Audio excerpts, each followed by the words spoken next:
हर साल दिवाली के दिन जब घर घर दिए जलते हैं, लोग बड़े श्रद्धा से दो देवताओं की पूजा करते हैं। एक तरफ धन की देवी माता लक्ष्मी और दूसरी तरफ विघ्नहर्ता गणपति बप्पा। लेकिन बहुत कम लोग जानते हैं कि इन दोनों की पूजा साथ क्यों होती है और क्यों लक्ष्मी जी अकेली आए तो टिकती नहीं। इस रहस्य की कहानी बहुत पुरानी है। एक समय कैलाश पर महादेव ध्यान में बैठे थे और माता पार्वती उनके पास थी। तभी माता लक्ष्मी प्रकट हुई। उनके चेहरे पर हल्का सा चिंतन था।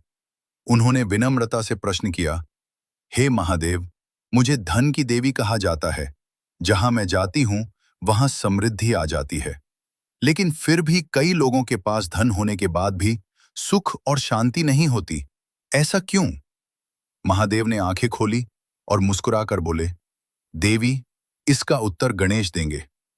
कुछ ही क्षणों में गणपति बप्पा वहां आ गए। उनके चेहरे पर शांति और ज्ञान की चमक थी। गणेश जी बोले, माता लक्ष्मी, आप धन देती हैं, लेकिन धन को संभलने के लिए बुद्धि और विनय जरूरी है, और जहां बुद्धि नहीं होती वहां धन टिकता नहीं। लक्ष्मी जी ने हैरानी से पूछा, तो इसका अर्थ क्या है गणेश? गणपति बाप्पा मुस्कुराए और बोले, जहां मेरी पूजा होती है वहां विवेक आता है, समझ आती है, और तब आपका आगमन स्थिर हो जाता है। ये बात लक्ष्मी जी के हृदय को छू गई। इसी बात को समझाने के लिए गणेश जी ने एक कहानी सुनाई। बहुत समय पहले एक राजा था। उसके पास धन की कोई कमी नहीं थी। उसने माता लक्ष्मी की कठोर भक्ति की थी। धीरे धीरे उसका महल सोना चांदी से भर गया। राज्य समृद्ध हो गया। लेकिन धीरे धीरे उस राजा के अंदर अहंकार आ गया। उसे अपने धन पर गर्व होने लगा।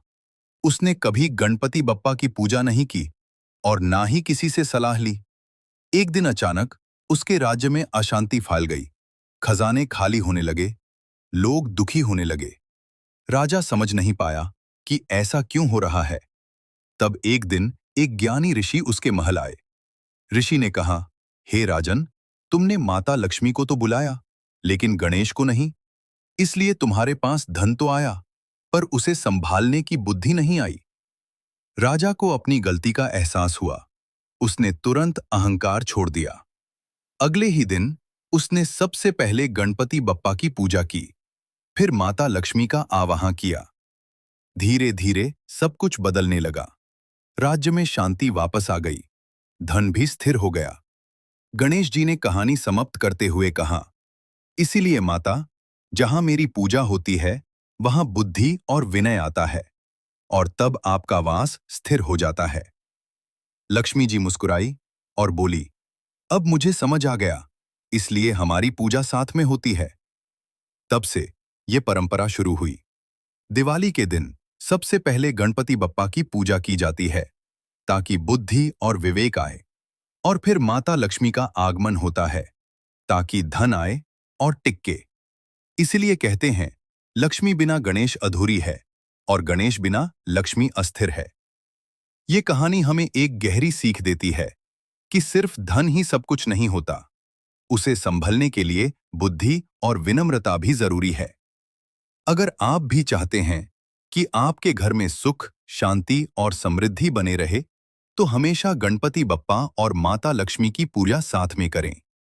और कमेंट में लिखें, गणपति बप्पा मोरिया, माता लक्ष्मी की जय।